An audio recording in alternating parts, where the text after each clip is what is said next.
الرحمن الرحیم۔ پارہ نمبر 5 سورہ نساء کی آیت نمبر 58 کی تفسیر بیان ہو رہی ہے۔ اس آیت مبارکہ میں اللہ تعالیٰ نے پہلا حکم تو یہ ارشاد فرمایا کہ جو امانتیں ہیں وہ ان کے حقداروں کو ادا کر دو۔ اس کی تفسیر آپ حضرات نے کل سن لی تھی۔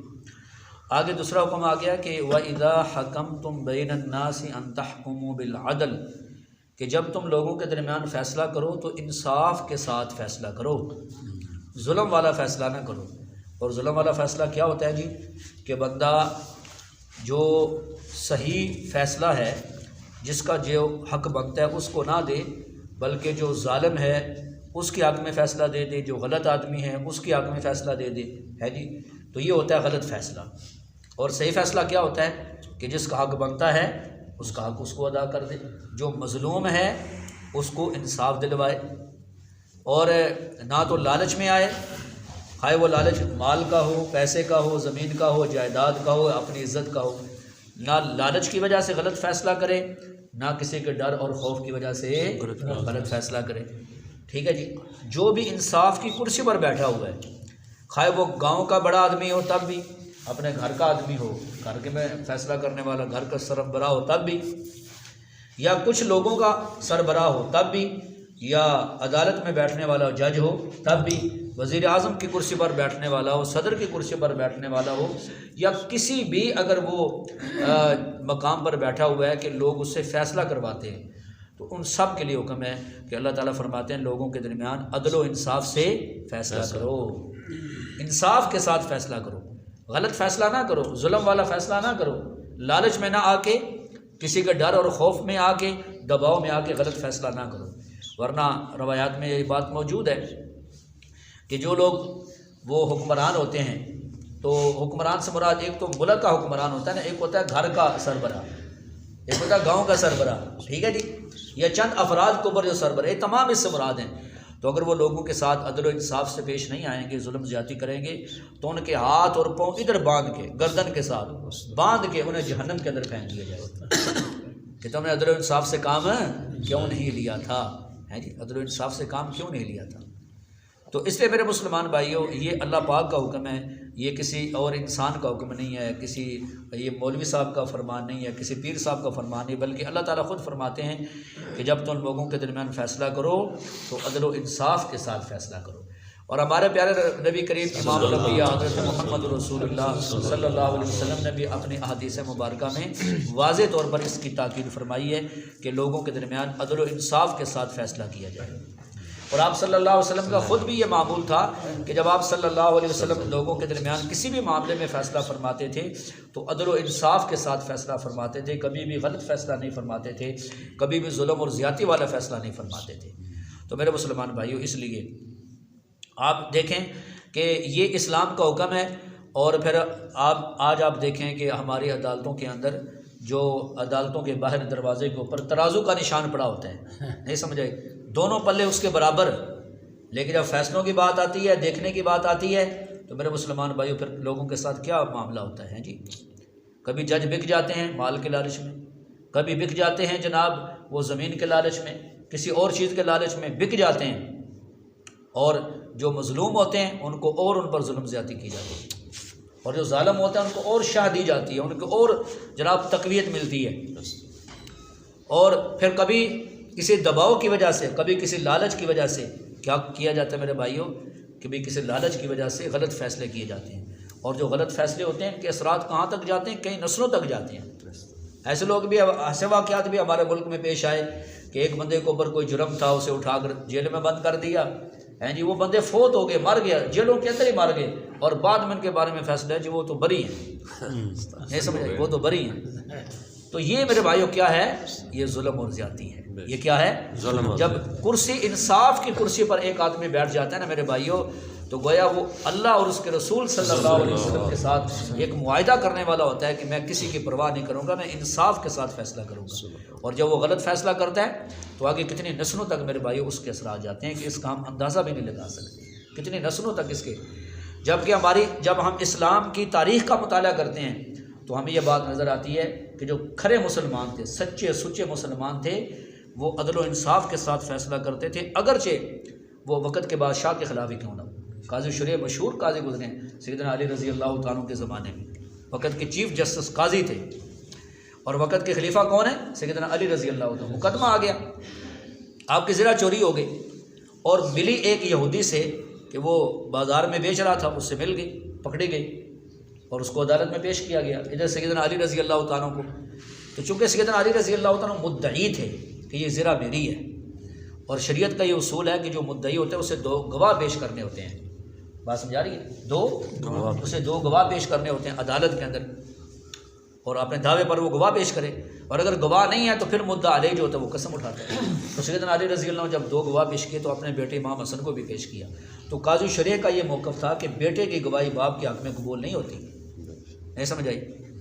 تو آپ نے فرمایا کہ چونکہ میرا یہ موقف ہے کہ بیٹے کی گواہی جو نا، اس لیے آپ کے پاس ایک ہی گواہ ہے، اور دوسرا گواہ چونکہ میرے ہاں یہ نہیں ہے، ہم اس کا اعتبار نہیں کرتے، کیونکہ میرے ہاں بیٹے کی گواہی باپ کے حق میں قبول نہیں ہوگی، لہذا شریعت کا اصول پورا نہیں کر سکے، لہذا میں یہ فیصلہ دیتا ہوں کہ یہ ذرا کس کی ہے؟ یہودی کی ہے، وہ لے جائے۔ بات سمجھا رہی ہے؟ وہ لے جائے، قسم اٹھائے اور لے جائے۔ تو یہودی نے جب یہ فیصلہ سنا نا تو اس نے بھری عدالت کے اندر ایک کلمہ پڑھ لیا، بات سمجھا رہی ہے؟ اور اس نے کہا کہ دیکھو آج مجھے پتہ چلا ہے کہ یہ اسلام کا اصول اور قانون ہے کہ وقت کا خلیفہ سامنے کھڑا ہے، لیکن جج بھی مسلمان، خلیفہ بھی مسلمان، اسلامی ریاست ہے، لیکن اگر ان کے پاس گواہ نہیں ہے تو فیصلہ ان کے حق میں نہیں، میرے حق میں دیا جا رہا ہے۔ تو میں اپنے سابقہ عمل سے بھی توبہ کرتا ہوں، کلمہ پڑھ کے مسلمان ہوتا ہوں۔ تو پھر سیدنا علی رضی اللہ عنہ کیا فرمایا کہ ابھی آپ ہمارے مسلمان بھائی بن گئے تو چلو یہ ذرا میری طرف سے آپ کو ہدیہ ہے، تو آپ اس کو لیں۔ تو دیکھو نا میرے بھائی، تو آج ہم نے غیر مسلموں سے کیا انصاف کرنا ہے، کیا رونا ہم تو اپنے مسلمان بھائیوں کے گلے کاٹ رہے ہیں۔ آپ مجھ سے بہتر آپ جانتے ہیں اپنے ملک کا نظام اور دیگر ہیں جی دنیا کا کیا نظام، کیا اس وقت چل رہے ہیں جی، کتنا ظلم ہو رہا ہے۔ اور پھر ایک اور واقعہ کہ جب یہاں برصغیر پاک و ہند میں پاکستان ہندوستان اکٹھے تھے تو ایک جگہ کے بارے میں ایک مسلمانوں اور ہندوؤں کے درمیان اختلاف ہو گیا۔ مسلمان ایک کہتا تھا یہ جگہ میری ہے، ہندو کہتا تھا یہ جگہ میری ہے۔ جب ان کا آپس میں یہ اختلاف ہوا تو مسلمان نے کہا یا مسجد بنے گی، تو ہندو نے کہا یا مندر بنے گا۔ مذہبی ایشو دے دیا، جب مذہبی ایشو دیا نا میرے بھائیوں، تو اب ادھر بھی مسلمان اکٹھے ہو گئے، ادھر ہندو اکٹھے ہو گئے ہیں جی۔ خیر یہ بات چلتی رہی، تو پھر اس کے بعد ہندو خود ہی کہنے لگے کہ تمہارا جو یہ بہت بڑا ایک عالم ہے، ابھی ان کا نام میرے ذہن سے نکل گیا، تو انہوں نے کہا اگر یہ فیصلہ دے دینا تو جس کے بارے میں فیصلہ دیں گے دلائل سن کے تو ٹھیک ہے، ہم یہ فیصلہ قبول کر لیں گے۔ وہ بہت بڑے عالم تھے، اور انہوں نے دونوں طرف سے دلائل سنے، مسلمانوں کے بھی سنے، ہندوؤں کے بھی سنے، پوری تحقیق کی۔ تو تحقیق کے بعد ان کو یہ بات سمجھ آئی کہ یہ جگہ تو واقعی ہندوؤں کی ہے۔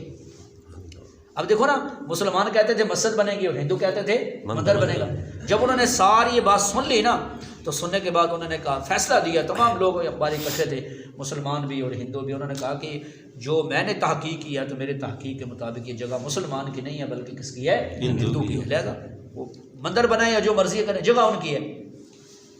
تو لکھا کتابوں میں کہ جب انہوں نے یہ فیصلہ سنایا تو جتنے وہاں ہندو اکٹھے تھے سینکڑوں کی تعداد میں، سب نے کلمہ شہادت پڑھا اور اسلام میں داخل ہو۔ سبحان اللہ! کہ ایسا مذہب، مسلمان کہہ رہے تھے مسجد بنائیں گے لیکن انہوں نے اس چیز کی پرواہ نہیں کی۔ تو پھر لکھنے والے نے تاریخ میں یہ جملہ لکھا کہ آج اس عدل و انصاف کے فیصلے کی وجہ سے مسلمان تو ہار گئے لیکن اسلام جیت گیا۔ سبحان اللہ! اسلام جیت گیا، اسلام جیت گیا میرے بھائی، ہے جی۔ تو یہ حقیقت بات ہے۔ تو میرے مسلمان بھائی، اس لیے آج لوگ گاؤں کے اندر بھی کئی لوگ بڑے بنے ہوتے ہیں، جو پریا کے لوگ ہوتے ہیں، وہ ان کے ذمے، ان کی گردن پر یہ چیز ہوتی ہے کہ وہ لوگوں کے درمیان انصاف کریں۔ اگر وہ کسی سے لالچ میں آ کے خفیہ طور پر یا اعلانیہ طور پر کسی سے پیسے لے کے یا کسی اور لالچ میں غلط فیصلہ کریں گے تو قیامت والے دن ان کے ہاتھ بھی اجر بندی ہوں گی۔ ایک آدمی گھر کا سربراہ ہے، کوئی بچوں میں معاملہ ہو جاتا ہے، لڑائی ہو جاتی ہے، کوئی اختلاف ہو جاتا ہے، وہ ایک کی طرف داری کرتا ہے جی، ایک طرف جھک جاتا ہے، دوسرے بچے کے ساتھ ظلم اور زیادتی کرتا ہے میرے بھائیوں، انصاف سے فیصلہ نہیں کرتا، تو وہ والد اور والدہ ان کے بھی ہاتھ قیامت والے دن بندے ہوں گے اور انہیں بھی اللہ کی بارگاہ میں جواب دینا ہوگا۔ انصاف کی کرسی پر بیٹھنے والا جج، اسے بھی اللہ کی عدالت میں پیش ہونا ہوگا اور جواب دے گا کہ اس نے یہاں پر بیٹھ کر تنخواہ لی، پیسے لیے اور بڑے بڑے بھاری تنخواہیں لے کر اس نے لوگوں کے درمیان کس طرح انصاف کیا۔ ٹھیک ہے میرے مسلمان بھائیوں، تو دیکھو پھر یہاں پر لفظ پتہ کیا ہے؟ وَإِذَا حَكَمْتُمْ بَيْنَ النَّاسِ، یہ نہیں فرمایا کہ صرف مسلمانوں کے درمیان عدل سے فیصلہ کرنا نہیں، بلکہ فرمایا لوگوں کے درمیان جب انصاف آپ نے کرنا ہے، اللہ نے آپ کو یہ ذمہ داری دی ہے، پھر آپ نے یہ تفریق ختم کر دینی ہے کہ یہ مسلم ہے یا غیر مسلم ہے۔ جی یہ اس کا مطلب کیا ہے؟ پھر آپ نے دیکھنا ہے کہ میرے اوپر کیا ذمہ داری آتی ہے، اور اللہ تعالیٰ نے مجھے یہ ذمہ داری عطا فرمائی ہے، تو میں نے ان کے درمیان کیسے فیصلہ کرنا ہے۔ وَإِذَا حَكَمْتُمْ بَيْنَ النَّاسِ، ہیں جی۔ تو میرے مسلمان بھائی اب دیکھو نا، میں یہ بات عرض کرتا ہوں آپ حضرات کی خدمت میں، جو ساتھی سنیں گے وہ بھی، کہ جب عدل و انصاف ہوتا ہے نا میرے بھائیوں، کن کی طرف سے؟ حکمرانوں کی طرف سے اور ججوں کی طرف سے، ہیں جی، اور جو ذمہ دار ہوتے ہیں ان کی طرف سے، تو پھر ان ملکوں میں، ان شہروں کے اندر امن آ جاتا ہے، سکون آ جاتا ہے۔